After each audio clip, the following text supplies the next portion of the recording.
আন্দোলনকে দমন করা যায় না, যাবে না, যায় না, যাবে না, যাবে না।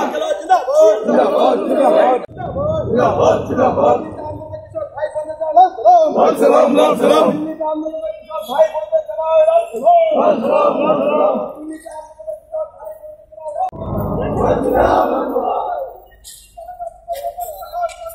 করতে হবে করতে হবে। বন্ধুরা বন্ধুরা তালিয়ে দাও পুড়িয়ে দাও পুড়িয়ে দাও পুড়িয়ে দাও। জিন্দাবাদ জিন্দাবাদ জিন্দাবাদ। এসসি জিন্দাবাদ জিন্দাবাদ জিন্দাবাদ জিন্দাবাদ। লড়াই লড়াই চাই, এই লড়াই করবে কে? এই লড়াই তো শেষ নয়। জিন্দাবাদ লড়াই লড়াই চাই, এই লড়াই করবে কে? এই লড়াই তো শেষ নয়, এই লড়াই তো শেষ নয়। আইন স্থগিত নয়, এখানে আইন বাতিল করতে হবে। আইন স্থগিত নয়, এখানে আইন বাতিল করতে হবে। ওই নেই সংগ্রাম, এই নেই আন্দোলন। নরেন্দ্র মোদী হায় হায়। জিন্দাবাদ জিন্দাবাদ। দিল্লি কালো আইন চালিয়ে দাও পুড়িয়ে দাও। দিল্লি কালো আইন চালিয়ে দাও পুড়িয়ে দাও। আইন স্থগিত নয়, এখানে আইন বাতিল করতে হবে। আইন স্থগিত নয়, এখানে আইন বাতিল করতে হবে। ওই নেই সংগ্রাম। দিল্লিতে আন্দোলন কৃষক ভাই বোনদের লাল সালাম। আইন কালো জিন্দাবাদ আইন কালো জিন্দাবাদ। দিল্লি কালো আইন চালিয়ে দাও পুড়িয়ে দাও। দিল্লি কালো আইন চালিয়ে দাও পুড়িয়ে দাও। ছাত্র যুবক সারা দেশে কৃষকরা আজকে 40-50 দিন ধরে দিল্লিতে খোলা রাস্তায় দাঁড়িয়ে তারা আন্দোলন করছে। আমরাও এখানে এই আন্দোলনে আমাদের সংহতি তো আছে, সংহতি আমরা জানিয়েছি আগেও। আজকে এই 3টা কালা আইন বিরুদ্ধে আমরা আজকে এই কালা আইনটাকে আমরা এখানে উড়িয়েছি এবং এই আইন পুরোপুরি বাতিল না হওয়া পর্যন্ত সারা দেশে কৃষকের সঙ্গে এই রাজ্যের আমরা যারা কৃষক বা আমরা এই রাজ্যের সব অংশের মানুষ যারা খেতে খাওয়া মানুষ রয়েছেন, আমরা এই আন্দোলনের সঙ্গে সংহতি জানিয়ে যুক্ত হয়ে আমরা আন্দোলনটাকে আরো তীব্র করতে চাই। আন্দোলন দাবি আদায় না হওয়া পর্যন্ত আমাদের সংগ্রাম চলবে। নভেম্বর থেকে 450 শতাধিক কৃষক সংগঠন দিল্লির এই শীতলতম দিনগুলোতে সমস্ত প্রাকৃতিক প্রতিকূলতা উপেক্ষা করে সেখানে তারা ধর্ণা দিচ্ছে। ইতিমধ্যে 60 জনের বেশি কৃষক এই প্রতিকূল আবহাওয়ায় হয় তাদের জীবন দেবে গেছে অথবা কেউ কেউ আত্মহত্যাও করতে বাধ্য হয়েছেন। কিন্তু আমাদের দেশের নিষ্ঠুর প্রধানমন্ত্রী, নিষ্ঠুর সরকার এখনো এই আইন প্রত্যাহারে তাদের কোনো ধরনের উদ্যোগ সেখানে নেই, বরঞ্চ ঘুর পথে অন্য কায়দায় হঠকারী মাধ্যমে কিভাবে এই আন্দোলনকে দমন করা যায়, এই আন্দোলনকে মাঠে মারা যায়, কর্পোরেটদের জন্য তাদের যে কর্মসূচি এটাকে এগিয়ে নিয়ে যাওয়া যায় সেই চেষ্টা চলছে। তার বিরুদ্ধে আমাদের দেশের কৃষকরা সংক্রান্তি আমরা বলি এই দেশের পূর্বাঞ্চলের সংক্রান্তি, আর দেশের অন্য প্রান্তে বলে লোহরি।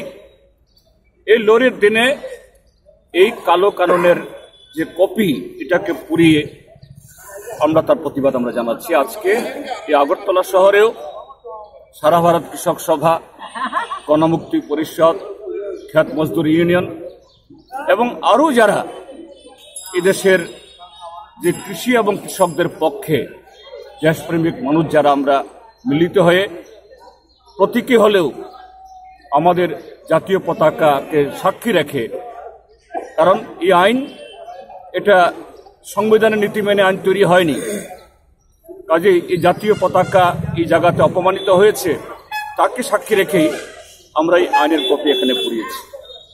আশা করি ত্রিপুরা রাজ্যের এখানকার যে বিজেপি আইপিএফ সরকার তারাও বুঝবে। ইতিমধ্যে বেশ কয়েকটি রাজ্য সরকার তাদের এই বিধানসভার বিশেষ অধিবেশন ডেকে এই আইন বাতিল করার দাবি জানিয়েছে। বিপ্লব দেবের সরকারও হুঁশ ফিরক। এই জায়গা থেকে বিপ্লব দেবের বাসস্থান খুব বেশি দূরে না, 700-800 মিটার হবে। ঘুম থেকে তারও নিদ্রাভঙ্গ হোক এবং জানুক, এবং এখান থেকে ত্রিপুরা বিধানসভা থেকেও এই প্রস্তাব গ্রহণ করে মোদী সরকারকে, নরেন্দ্র মোদীকে এই খবর জানাক ত্রিপুরা রাজ্যের 35 লক্ষ মানুষ এই কালাকানুন চায়। 4 জনকে নিয়ে যে সুপ্রিম কোর্ট একটা কমিটি করে দিল, এই ব্যাপারে আপনাদের মতামত? এটা নির্বাচিত সরকার একটা আইন তৈরি করেছে, সেখানে সে আইন বাতিল করার দাবি, এটা সে নির্বাচিত সরকারের দায়িত্ব। এটা সুপ্রিম কোর্টের এই জায়গাতে আন্দোলন তুলে দেওয়া না হওয়া এই ব্যাপারে কোনো আলোচনা হতে পারে না। যে এই আইন এটা সংবিধান মোতাবেক হয়েছে কিনা, এটাই হওয়া দরকার ছিল। মহামান্য আদালত করেছেন, আমরা তো তার চেয়ে বেশি কথা বলতে পারি না। কিন্তু এটা দুর্ভাগ্যজনক যে আইন সম্পর্কে কোনো আলোচনা নেই। কিভাবে আন্দোলন উঠবে, কৃষকদের সাথে আলোচনা কি করে হবে? আমি যতটুকু বুঝেছি পত্রপত্রিকা পড়ে, কেননা রায়ের মূল কবি দেখিনি, কাজে এই জায়গায় মনে হয়েছে, এবং যে 4 জন বিশেষজ্ঞ নামে যাকে নিয়োগ করা হয়েছে, এরা প্রতিদিন রোজ বিভিন্ন চ্যানেলে মোদী সরকারের পক্ষে, 3টি আইনের পক্ষে এই কথা বলছেন, সওয়াল করছেন, ওকালতি করছেন। আমি জানি না মহামান্য আদালত কিভাবে এই 4 জনকেই তাদের কমিটিতে রাখলেন। তারা নিশ্চয়ই মহামান্য আদালতের নজরে এটা যাবে, তারা এটা পুনর্বিবেচনা করবেন, এটা আমি আশা করি।